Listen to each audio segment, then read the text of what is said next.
Time now for your forewarned weather with Cedric Haynes.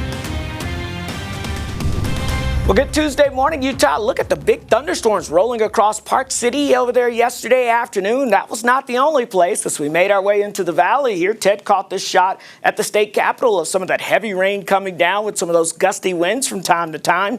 And yet, even at the U of U hospital, we had some of those darkening low clouds and some heavy rain showing up in the background and all that thunder and lightning out there. So it was a very active afternoon, just in time for the afternoon commute. Of course, we forewarned you that the afternoon commute may be a little treacherous, and sure enough, we had those storms and that heavy rainfall around. All right, let's show you the daily precipitation records because we did break some records. It's been a while since we've seen some widespread rain come down like that across the state. And in Salt Lake City downtown, we picked up a new record of over 1/4 inch of rainfall. That broke the old record of 2/10. In Alta, we picked up almost an inch of rainfall. That broke the old record of a little over 3/4 inch of rainfall yesterday. So what's causing all these big time storms and moisture each afternoon? High pressure. That high pressure ridge that brought us all the heat for days when it was centered over the Four Corners has shifted to the south and east, and that gives us that increasing monsoonal flow moisture that continues to build into the state, and that's why we're seeing these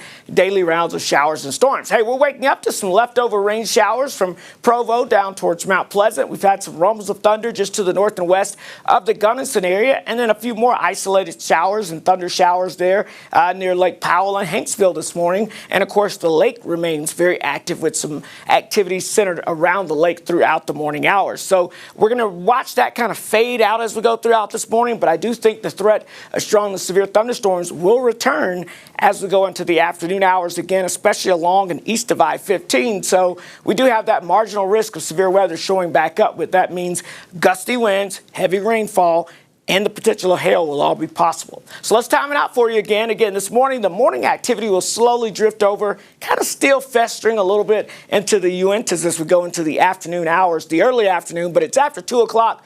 Boom, watch over the West Desert. We're going to see those showers and thunderstorms expanding once again, and those will build in across the I-15 corridor and the Wasatch Front as we go into late this afternoon. So once again, late afternoon, toward the afternoon commute, expect more showers and storms to make its way across the Salt Lake Valley. So excessive rainfall, the isolated threat of flash flooding will exist for areas along and east of I-15, where we're looking at a more drier trend as you look off towards the south and west.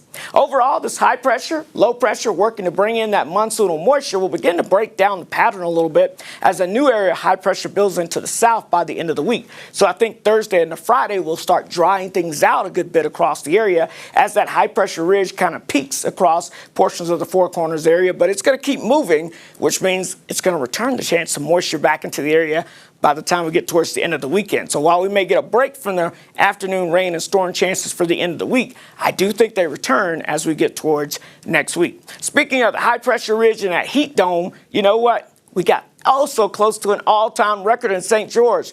So close, but so far away.